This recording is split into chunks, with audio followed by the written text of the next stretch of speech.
اسلام نے استخارے کا بھی سسٹم بتا دیا. استخارہ ہر بندہ کوشش کرے خود کرے. ہم نے اپنے پلیٹ فارم پہ اسی لیے اس کی پابندی رکھی ہے کہ ہمارا کوئی استخارہ سسٹم یہاں پر نہیں ہے. غیبی باتوں کا ہمیں کیا پتہ ہے جی.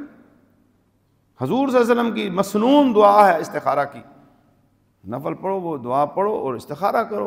ہم لوگوں کے بوجھ اپنے سر پہ کیوں ڈالیں؟ میں نے اس لیے اس ادارے کے علماء کو تمام کو منع کیا کہ آپ نے استخارہ نہیں کسی کو رکھ کے دینا. ہمارے لیے نہ کوئی ہمارے پاس استخارے کے لیے آئے. ہمارے پاس آنا ہے قرآن اور حدیث سیکھنے کے لیے آنا ہے. نہ ہم غیبی باتیں بتاتے ہیں، نہ غیبی علم ہم جانتے ہیں، نہ ہمارے پاس ایسا کوئی شعبہ بازی والا سسٹم ہے. اللہ کو جواب ہم نے دینا ہے بھائی. استخارے والے فی سبیل اللہ استخارہ کرا رہو، چھوڑو ان چکروں میں، خود استخارے کرو نا. حدیث سے رجوع کرو. حدیث میں لکھا ہے استخارے کا طریقہ. اگر آپ کو وہاں سے نہیں ملتا مجھ سے حاصل کر لیں، میں آپ کو بتاتا ہوں.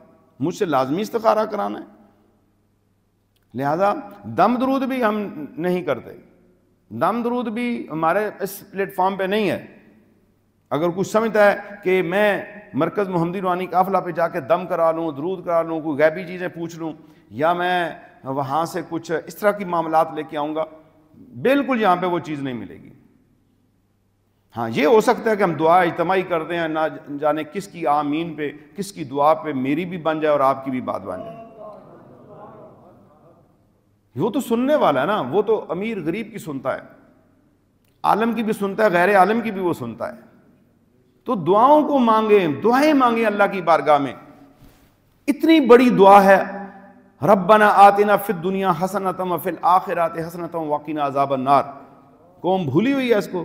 یہ ہر بندہ پڑھے نا، کیوں نہیں وہ پڑھتا؟ اپنی دنیا اور آخرت کی بھلائی کے لیے. بابے کے پاس جانا ہے، اسے استخارہ کرانا ہے، اسے تعویذ لینا ہے. یہاں پہ نہ تعویذ دیا جاتا ہے، نہ استخارہ کیا جاتا ہے، نہ ہی ہم یہاں پہ دم درود کرتے ہیں. اگر کسی کو بھی تکلیف ہے تو وہ مسنون دم حدیث مبارک سے نکالے اور خود کرے. 4 کل شریف خود پڑھے، آیت الکرسی خود پڑھے، سورہ فاتحہ خود پڑھ کے دم کرے. بالکل کوئی جو ہے ہم فون پہ بھی دم نہیں کرتے کسی کو، نہ ہم فون پہ استخارہ بتاتے ہیں، نہ ہم فون پہ کسی کو جو ہے نا اس طرح کریں، نہ ہم جنات نکال سکتے ہیں، نہ ہمارے پاس یہ قوت و طاقت ہے.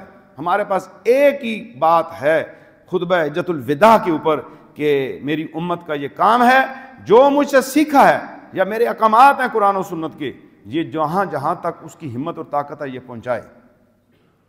بس اس کا مفہوم بیان کیا میں نے آپ کے سامنے خطبہ حجۃ الوداع کا.